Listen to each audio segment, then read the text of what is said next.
السلام عليكم ورحمة الله وبركاته. ازيكم حبايبي؟ عاملين ايه؟ يا رب ان شاء الله تكونوا في احسن حال، والايام اللي جاية ان شاء الله تكون سعادة وفرح على اصحاب برج الجدي والدلو معانا النهاردة. والنهاردة ان شاء الله هنشوف بعض التوقعات، اتمنى انها تكون توقعات ايجابية وفي نفس الوقت خفيفة على قلبكم بأمر الله. واللي لسه بيشوف القناة بتاعة الابراج يبتدي ان هو ان شاء الله يشترك فيها ويفعل الجرس ويحط اللايك، يعني فضلا وليس امرا حبايب قلبي. قبل ما نبدأ اي شيء هنسمي الله، هنقول بسم الله الرحمن الرحيم، وهنقول اللهم صل وسلم وبارك على سيدنا محمد عليه الصلاة وافضل السلام. معانا برج الدلو حبايب قلبي. النهاردة ان شاء الله هنشوف مع بعض، هنسمي الله.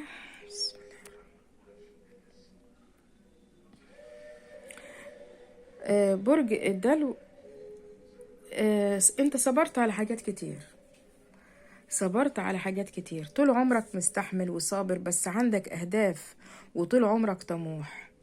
يعني الطموح بتاعك ده عمل منك حاجة تانية خالص.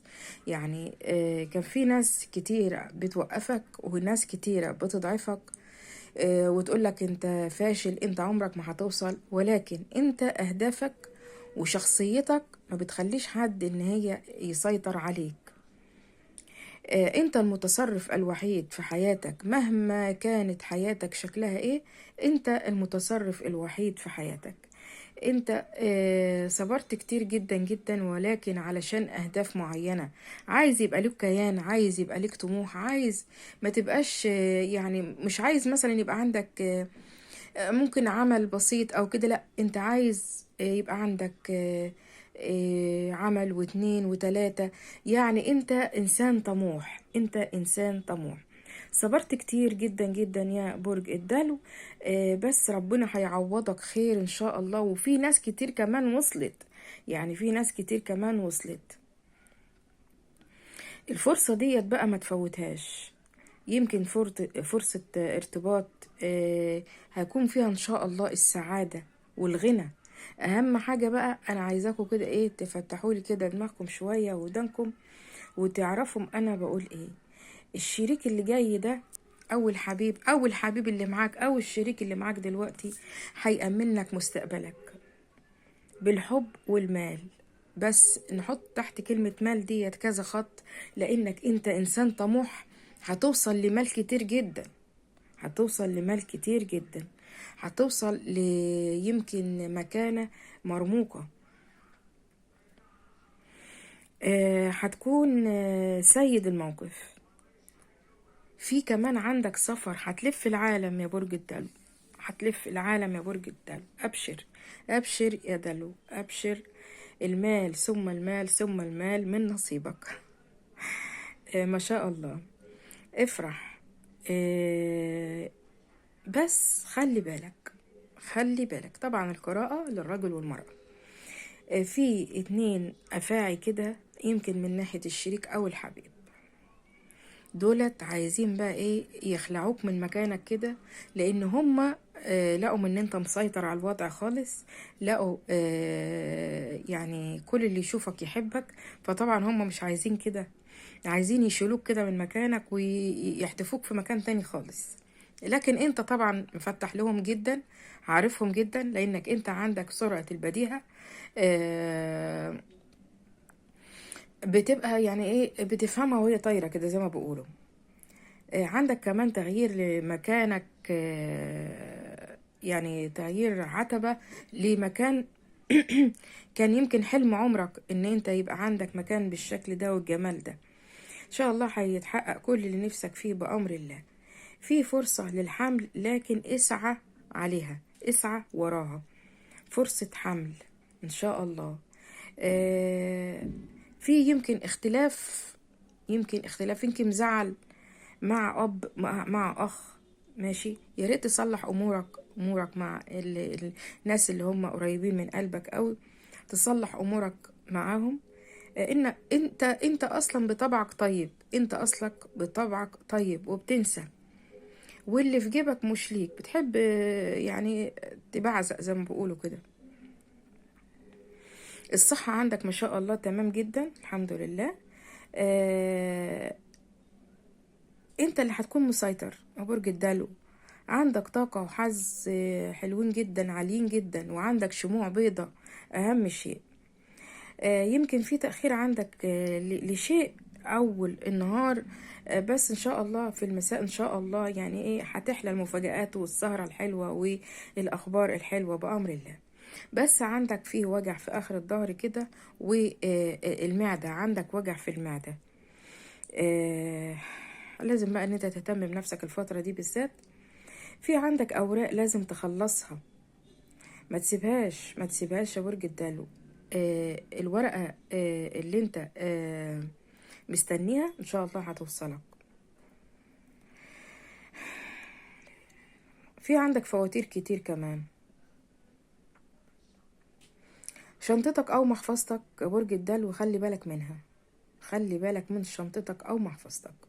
خلي بالك كمان من اسرارك، مش اي حد تحكي له، مش اي حد تفضفض له، انت بتحب تفضفض. عندك كمان تعلق بشيء في حياتك. ان شاء الله التعليق دوت هيكون بالايجابي مش بالسلبي. برج الدلو اتمنى لك كل الخير وكل السعاده. وحبايب قلبي اللي لسه شايفني من برج الدلو كده يبتدي ان هو يشترك في القناه ويفعل الجرس ويحط لايك. ندخل بقى على برج الجدي.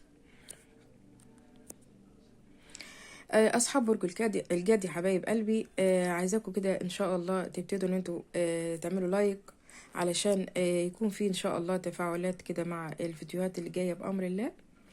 وهنسمي الله، هنقول بسم الله الرحمن الرحيم، وهنشوف كده ايه برج الجدي ان شاء الله.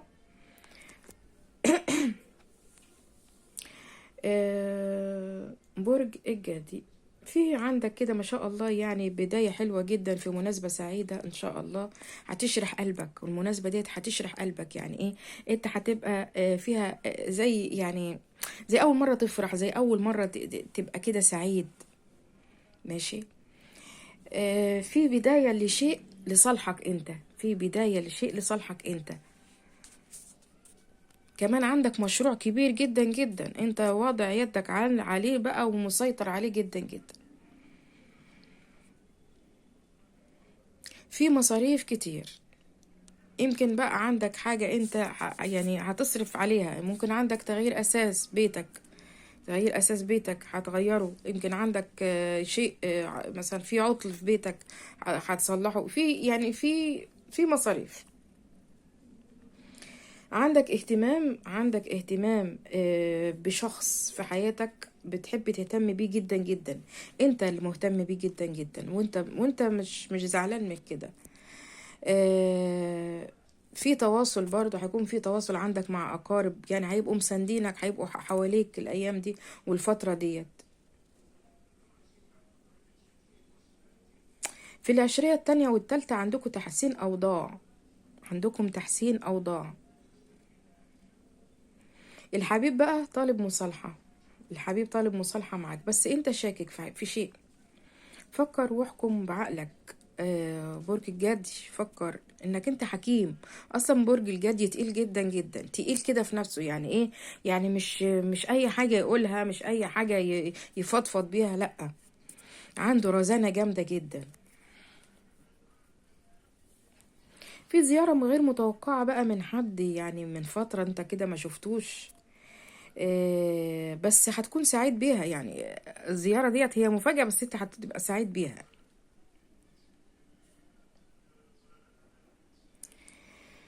في دخل جديد ان شاء الله وزيادة في مالك بأمر الله.